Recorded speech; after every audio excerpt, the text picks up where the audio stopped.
Shalom saudara-saudara, apa kabar? Semoga kita semua senantiasa dalam keadaan sehat dan dilindungi oleh Tuhan Yesus Kristus ya.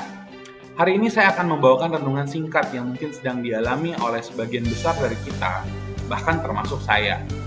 Pernah nggak sih saudara-saudara dalam hidup saudara, kita mengalami kesulitan atau ketakutan untuk mengambil sebuah keputusan yang baru atau untuk mengambil langkah yang baru? Mungkin kita pengen atau kita ingin mengambil jenjang pendidikan yang baru, kita mau masuk ke dalam sebuah hubungan yang baru, atau pernikahan, atau mungkin kita memutuskan mau kerja di tempat yang baru, membuka usaha yang baru. Banyak sekali keputusan-keputusan dalam hidup kita yang mungkin sampai saat ini kita tunda dan tidak kita lakukan karena rasa takut, karena kekhawatiran, karena ketidakpastian apa yang akan terjadi setelah kita mengambil keputusan tersebut. Apabila pernah, atau mungkin saat ini saudara sedang mengalami hal tersebut, semoga renungan pagi ini dapat membantu memberikan saudara pertimbangan untuk dapat mengambil keputusan atau langkah baru dalam hidup saudara dengan berani di dalam nama Tuhan Yesus. Renungan hari ini saya beri judul Blind Spots. Yuk kita baca sama-sama di Mazmur 119 ayat 105 terjemahan baru. Firman-Mu itu pelita bagi kakiku dan terang bagi jalanku.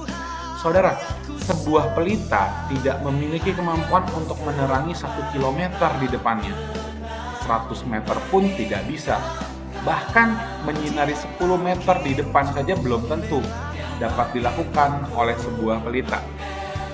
Nah, pelita itu yang kita kenal dengan sebutan biasanya lampu, biasanya hanya mampu menerangi dalam kegelapan 1 meter atau 1-2 langkah di depan kita. Jadi, ketika kita berada dalam sebuah kegelapan atau ketidakpastian dan kita membawa pelita yang kita percaya adalah firman Tuhan, kita sedang berada dalam kondisi hanya bisa melihat sejauh mungkin 1 meter sampai 2 meter di sekeliling kita. Tentunya di depan kita jauh di sana masih banyak area-area yang gelap atau blind spots.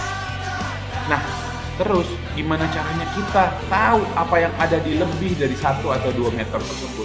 Atau gimana caranya kita bisa tahu 10 meter, 100 meter, bahkan 1 kilometer di depan kita? Nah, jawabannya cuma satu, saudara-saudara.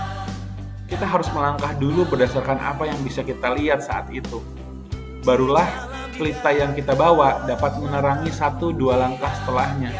Dan untuk melangkah ketika kita bisa melihat apa yang ada di 1-2 langkah di depan kita, itu butuh yang namanya iman. Kita tidak mungkin mengetahui apa yang kita bisa alami, apa yang kita bisa rasakan, apa yang kita bisa dapat tanpa berusaha untuk melangkah dulu masuk ke dalam sebuah keputusan yang kita tahu mungkin berisiko, yang kita tahu mungkin membingungkan, yang kita tahu mungkin tidak bisa kita ketahui apa yang akan terjadi dalam hidup kita.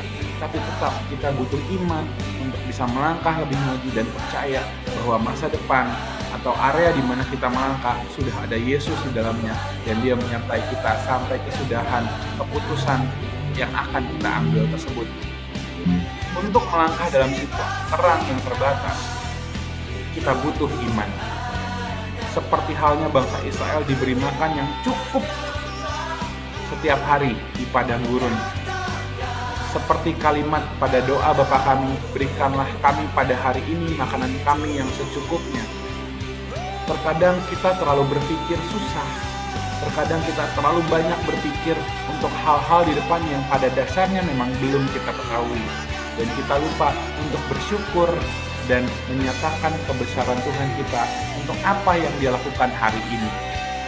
Nah, saudara-saudara, mau nggak sih kita percaya bahwa pelita yang walaupun hanya menerangi 1-2 langkah di depan kita, juga dapat menuntun kita mencapai tujuan hidup dan visi dari Tuhan untuk kita?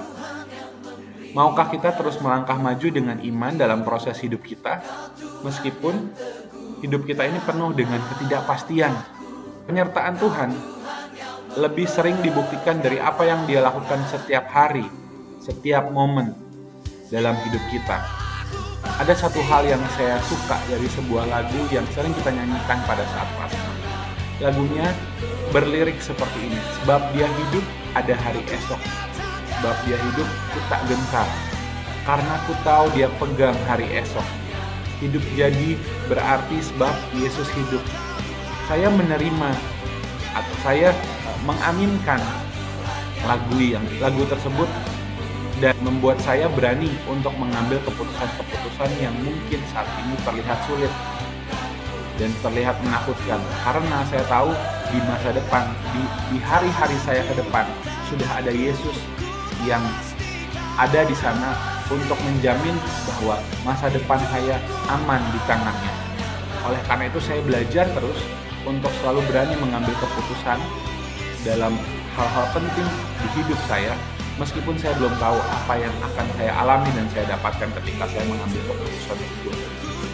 Dan hari ini saya berdoa dan berharap kita menjadi orang-orang yang tidak hanya mengerti firman Tuhan, tapi juga mengalami firman Tuhan dalam hidup kita sehari-hari, sehingga kita tahu setiap kita melangkah dipimpin oleh Tuhan dan tangan kasih-Nya membimbing kita, dan kita juga percaya bahwa Tuhan menetapkan langkah orang-orang yang hidupnya berkenan kepadanya. Tuhan Yesus memberkati. Shalom.